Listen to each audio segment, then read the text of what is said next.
男生要比我强。女孩子她会有一种所谓的慕强心理。如果说你这个男孩子在某一些方面他是拿捏不住我的，我是根本不会考虑，哪怕你有很多钱，我也不会考虑。我自己完全可以养得活我自己，所以我最差嘛就自己过，一辈子逍遥自在。我结婚呢就是想过得更好啊，我不可能结婚过得更差，那我何必结婚呢？因为我自己可以落户，所以我不太会考虑不落户的男生。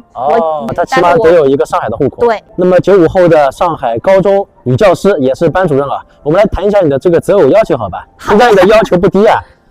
也不是特别高吧。我是95年生人，来自于这个辽宁大连，本科生学的是英语，研究生学的是海洋环境工程，所以我现在在这个高中是可以又讲这个外语，又讲这个地理这个科目，家境还算可以。我之所以来上海，其实有目的，但目的性也并不是那么的强。什么目的啊？我的目的其实说白了，老家不太好找工作，所以在这边其实相对来说，我以我的学历能找一个跟我学历相称的这样的一个工作，去施展你自己的抱负，你能够去养活自己，并且能够去做自己喜欢做的事情，所以我非常喜欢上海。那有些人可能他也会问我说，你要不要找一个上海人啊？你就留在这儿，对吧？对。说实话，君子论迹不论心，论心则无人真君子，对不对？你要问我内心里想不想直接找一个上海人少奋斗20年，我想你想没有问题，我想。但是我不强求，你不能说他只是310开头，然后我就一定要嫁给他。其实我不在意对方是上海人还是不是上海人，我很喜欢的一点就是男生要比我强。就我不太可能会去找那种处处不如我的人。你可能会觉得我有点小骄傲、小傲气，因为我其实感觉到我自己费了这么大劲长大，然后变成一个我觉得还可以的人，然后我不太想去屈就谁，我也不想去高攀谁。但是我要找一个跟我差不多又略强我的人。我觉得女孩子她会有一种所谓的慕强心理，在我这儿也会有。所以如果说你这个男孩子在某一些方面他是拿捏不住我的，我是根本不会考虑，哪怕你有很多钱，我也不会考虑。那么来聊聊你的这个择偶要求吧。最关键的是哪几点呢？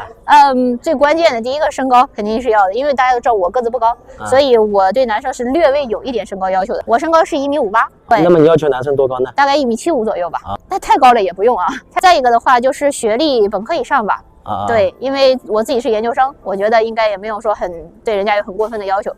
就学历不用比你再高了。不用，学历不用，但是我希望对方是有一点地方是我没有的能力，比如说我很喜欢会小语种或者是会某种乐器的男生，这个我会觉得特别加分。我会觉得他可能不是说他挣很多钱，但他可能在某一个方面，我觉得是让我觉得很欣赏的，我会觉得会闪光。就那样的某一方面很出彩的男孩子。那如果是个外地的男生呢？外地的男生如果能落户在这里，我也可以考虑。他起码得有一个上海的户口。对，因为我自己可以落户，所以我不太会考虑不落户的男生。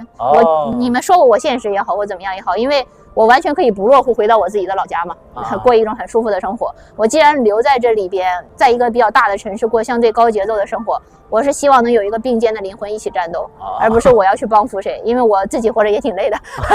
了解了。